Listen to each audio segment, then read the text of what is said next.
Avec cette nouvelle astuce VBA Word, nous proposons de découvrir comment il est possible d'offrir des statistiques sur le texte sélectionné par l'utilisateur. Dans l'exemple illustré à l'écran, une boîte de dialogue offre effectivement un résumé. Sont comptabilisés les mots inclus dans la sélection, mais aussi les caractères, les phrases ou encore les paragraphes. Ces données sont intéressantes quand des restrictions sont émises sur la longueur de certaines rédactions, quel que soit le type de document. Il s'agit aussi d'une méthode efficace pour connaître rapidement la qualité et la clarté d'une présentation. Les phrases courtes nécessairement sont préconisées. Moins le ratio qui est fourni en dernière position est faible, plus les phrases sont nombreuses. Enfin, vous notez qu'une indication est également fournie sur le premier et le dernier mot de la sélection. Pour la mise en place de cette astuce, vous pouvez opérer à partir de n'importe quel document, mais vous pouvez aussi récupérer la source offerte au téléchargement depuis le site bombache.fr. Nous découvrons un texte relativement simple qui a été inséré automatiquement dans le document grâce à la fonction rand que nous avions découverte ensemble. Comme cet outil peut s'avérer précieux pour toute utilisation, nous suggérons de le créer dans le modèle Word. Nous pourrons donc l'attacher à un bouton de macro depuis l'un des rubans et il sera ainsi disponible pour toutes les utilisations à venir de Word.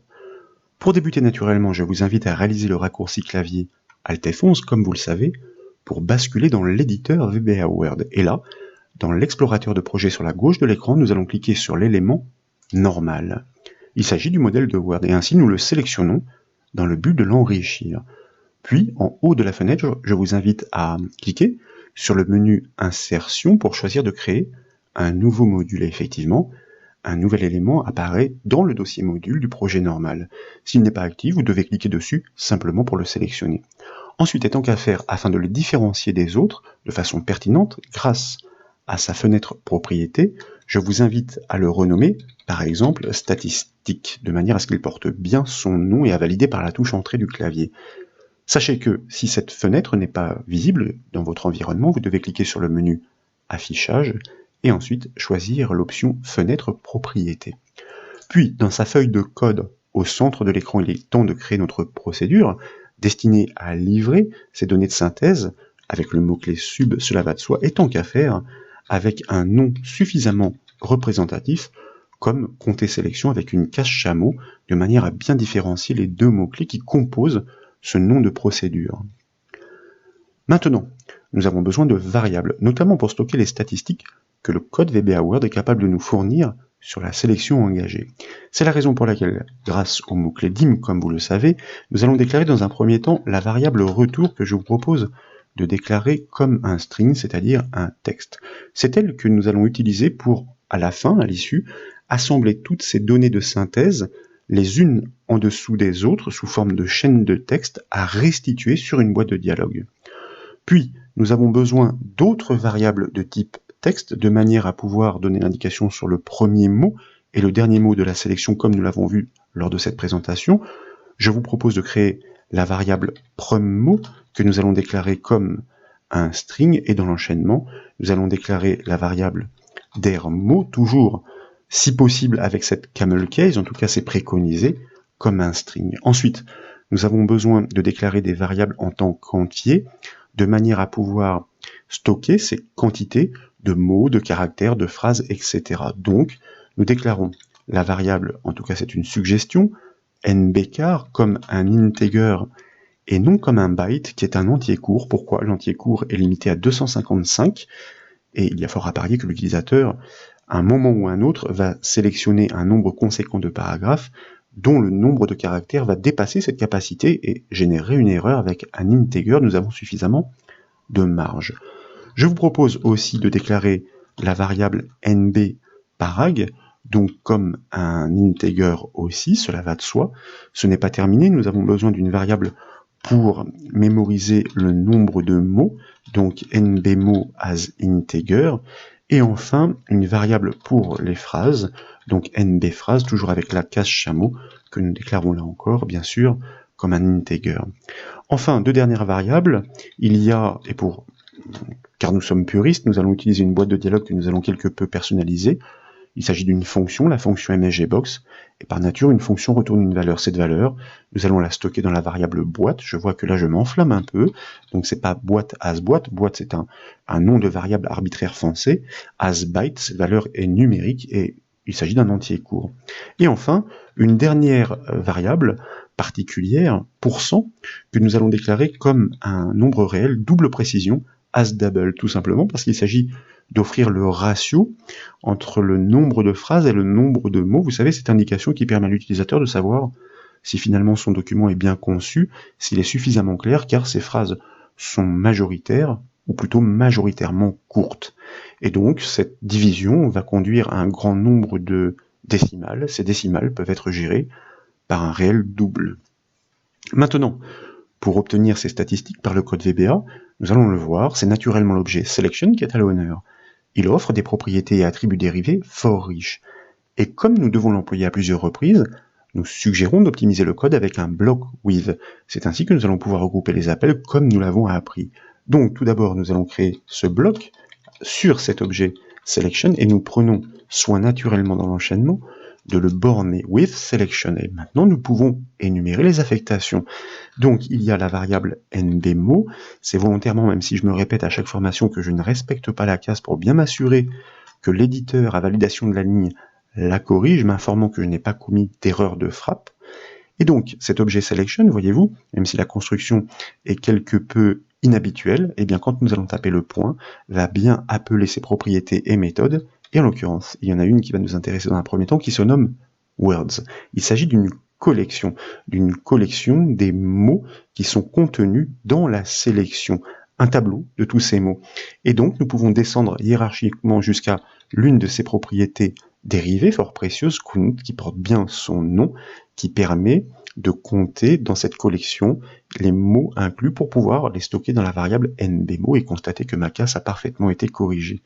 Ensuite, nous allons en profiter pour récolter le premier mot de la sélection, toujours grâce à cette collection words, sauf que, eh bien, forcément, la propriété dérivée n'est pas la même, mais elle parle d'elle-même, first, pour premier. Et dans la variable dermo, naturellement toujours à partir de cette même collection, à la place de la propriété dérivée first, naturellement, nous avons la propriété, nous pouvons exploiter la propriété last. Il s'agit de livrer la synthèse sur le nombre de caractères dans l'enchaînement, donc la collection n'est plus la même, mais constatez que nous avons la collection des caractères, characters, et là, nous pouvons utiliser à chaque fois la même propriété dérivée, en l'occurrence, count. Nous pouvons valider, notre casse est bien corrigée. Idem pour les paragraphes, nb parag, donc j'avais pris soin de copier la précédente syntaxe, mais finalement ce n'était pas nécessaire car il y a beaucoup de choses à changer. Cette fois-ci, vous voyez que le mécanisme est toujours identique, c'est la collection paragraphe, qui, avec un au pluriel, qui offre la propriété dérivée count. Et enfin, pour les phrases, eh bien nous avons non pas, bien sûr, ce serait un faux ami, la collection phrases, mais en anglais, sentences, donc pour les phrases, traduction littérale, avec la propriété dérivée count, et nous pouvons valider cette dernière instruction. Puisque, désormais, le nombre de phrases et le nombre de mots sont connus, nous sommes en mesure de calculer ce fameux ratio à stocker dans la variable double précision, %, ce que nous allons faire dans l'enchaînement en dehors du bloc with, puisque eh bien, l'objet sélection n'est plus concerné. Donc l'affectation de notre variable %, égale, nous allons exploiter la fonction round et nous allons expliquer comment et pourquoi. Nous ouvrons la parenthèse, elle attend deux arguments. Tout d'abord, eh bien, le nombre à arrondir et ensuite la précision. Mais dans l'enchaînement, nous allons ouvrir une autre parenthèse pour des besoins de factorisation, car nous allons réaliser dans un premier temps une division du nombre de phrases par le nombre de mots, donc contenu dans les variables respectives, et ce résultat de cette division, nous allons le multiplier par 100 pour livrer l'indication en pourcentage. Et comme il y a fort à parier que le nombre de décimales sera important, et bien nous allons le limiter, puisque finalement cet ordre de grandeur nous suffira à 2 chiffres après la virgule, virgule 2. Il est donc temps, maintenant, d'assembler ces données avec des explications textuelles pour les restituer à l'écran afin de fournir la synthèse à l'utilisateur. Et tout cela doit être reconstruit, assemblé dans notre variable retour, qui est une variable de type string. Alors c'est un peu fastidieux, mais finalement le résultat vaut le détour. Et puis une fois que la macro est construite, eh bien nous pouvons l'utiliser à grande échelle, en cascade et à loisir. Vous avez sélectionné information statique entre guillemets. Nous concaténons avec l'indication numérique attendue, c'est-à-dire la variable nbmot, et puis l'indication textuelle qui permet d'expliciter ce résultat. Mot précédé d'un espace entre guillemets, toujours le symbole de concaténation. Et là, une fois n'est pas coutume, je vous propose d'utiliser une constante qui se nomme VBCR, qui est l'équivalent de la fonction CHR avec la valeur 13 passée en paramètre. Elle permet de simuler un retour chariot. Entendez par là un retour à la ligne pour pouvoir assembler le reste des informations à la suite. Elles sont relativement nombreuses, donc je vais me permettre de copier et de coller. Pour l'affectation qui suit, nous prélevons la précédente et nous l'associons. Donc retour égale retour et le reste des indications. Ici, nous souhaitons fournir l'information sur le premier mot de la sélection. Donc le premier mot est, pourquoi pas le symbole de point pour l'annoncer. Cette donnée est stockée dans la variable promMot. Bien sûr, nous allons ensuite effacer l'information textuelle qui est située entre les guillemets qui suivent. Nous passons à la ligne, je m'assure que ma casse est bien corrigée. Et dans le même ordre d'idées, ou plutôt dans l'enchaînement naturellement, le dernier mot est, de manière à rester cohérent et à regrouper les informations de même nature. Donc, der mot, ma variable est bien reconnue. Il aurait fallu utiliser bien sûr en tête de code l'instruction option explicite pour imposer la déclaration de variable et à l'éditeur de bien vérifier toutes celles que nous utilisons. Bon, ça aussi ce sont des notions sur lesquelles nous sommes souvent revenus. Nous poursuivons de manière à pouvoir annoncer maintenant l'énumération des quantités, qu'il s'agisse de caractères, de phrases ou encore de paragraphes. Donc retour égale retour, c'est-à-dire que nous prélevons les informations précédentes. Là, nous réalisons une petite annonce. Alors, je vais essayer de ne pas me tromper dans la casse. La sélection est composée ni dans l'orthographe d'ailleurs, tant qu'à faire, de 2 points. Nous passons à la ligne tout de suite. Donc, effectivement, ici, je vais me débarrasser de cette information qui était le résultat du précédent assemblage. Nous pouvons copier-coller, même si nous l'avions déjà en mémoire, pour pouvoir poursuivre la concaténation. Et ici, comme il s'agit d'une énumération, je vous propose d'introduire chaque nouvelle ligne avec un tiret suivi d'un espace entre guillemets pour donner l'impression d'une liste à puces, donc suivi de sa variable nbchar dans un premier temps à expliciter. Il s'agit du nombre de caractères, donc information que nous inscrivons naturellement entre guillemets. Nous allons faire de même pour dans la poursuite de l'énumération fournir l'information sur le nombre de phrases ou de paragraphes dans l'ordre que vous souhaitez, celui qui vous semble le plus naturel ou le plus logique. Phrase, donc nous l'explicitons bien sûr entre guillemets.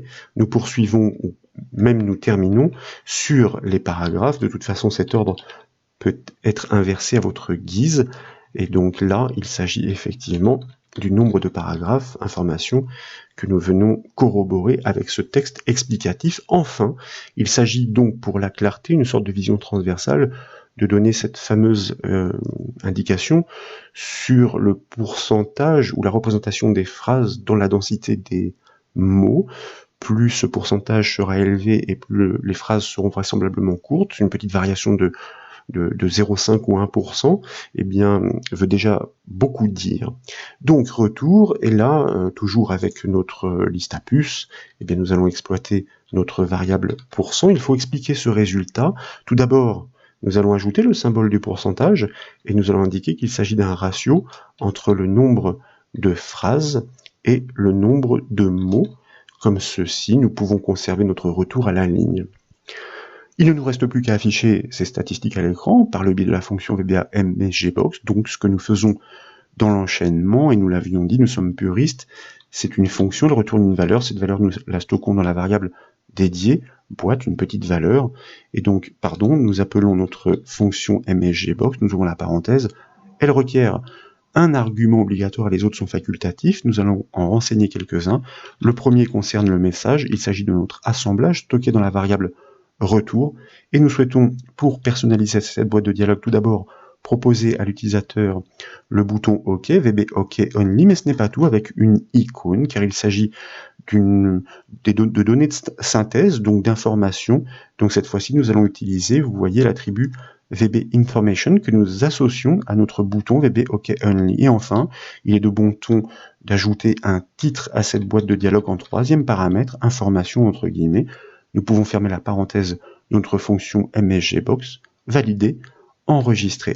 Dès lors, je vous propose de revenir sur le document Word, de réaliser une sélection précise, tant qu'à faire avec la touche Maj du clavier, de manière à ne pas englober la ponctuation, par exemple, le point qui vient terminer une phrase. Pourquoi? Eh bien, parce que dans ce contexte, le point est considéré comme un mot, et nous ne souhaitons pas voir apparaître comme donnée de synthèse que le dernier mot est un point. Suite à quoi je vous propose de revenir dans l'éditeur VBA Word, d'enfoncer la touche F5 du clavier pour exécuter le code. Et comme vous pouvez l'apprécier, les statistiques s'affichent à l'écran. Elles renseignent efficacement sur le contenu sélectionné. 171 mots, le premier de la sélection est le mot quand, le dernier est effectivement le mot thème, puisque nous avions pris soin d'exclure le point. La sélection est composée de 922 caractères, de 8 phrases, de 4,68% de phrases. Par rapport aux mots, je m'aperçois qu'il manque l'indication sur les paragraphes. Alors, eh bien, écoutez, je vous propose de revenir dans le code. Effectivement, c'est le cas. Je ne sais pas pourquoi je l'oublie. Il me semblait m'entendre encore être en train de l'annoncer. Alors, nous allons l'ajouter ici. Donc, eh bien, le nombre de paragraphes, NB parag. Donc, ce n'est pas bien grave, hein, mais tant qu'à faire, au moins aller jusqu'au bout des démonstrations. NB parag, NB paragraphe. La sélection est toujours active, si bien que nous pouvons de nouveau lancer le code, décidément. Il n'en veut pas de mes paragraphes, alors pour quelle raison? Puisque là j'ai bien ma variable, NB parag, ah oui, vous voyez un peu l'erreur que j'ai faite, en commentant, je vous demande de bien vouloir me pardonner, eh bien, comme nous n'avons pas utilisé cette fameuse option, instruction option explicite, cette variable n'existant pas, il l'a acceptée car VBA est très permissif, résultat, eh bien, mon nombre de paragraphes a été affecté à une variable qui n'existait pas, et quand je l'ai appelée, forcément, je n'ai pas pu récupérer le bon résultat. Bon, des petites coquilles qui sont la vie d'un développeur, et finalement, c'est bien de les rencontrer sur notre chemin. Constater qu'en un rien de temps, nous avons corrigé le problème. Nous disions donc 171 mots, le premier, le dernier, 922 caractères, 4 paragraphes, le premier, le deuxième, le troisième et le quatrième, c'est bien ça, 8 phrases, pour un ratio de 4,68%. Si nous passions à 5%, eh bien sans doute que la présentation serait encore meilleure. Bien sûr, il serait opportun d'associer cette procédure à un bouton de macro à placer dans l'un des rubans comme un ruban personnalisé. Mais ce sont des techniques que nous connaissons bien désormais, donc ici, nous n'insistons pas sur ce point. Quoi qu'il en soit, j'espère que ces démonstrations vous ont plu. Si c'est le cas, comme toujours et naturellement, je compte sur vous pour mettre un petit j'aime à la vidéo. Et comme vous le savez, vous pouvez retrouver toutes les astuces, mais aussi toutes les formations, sur le site bombache.fr.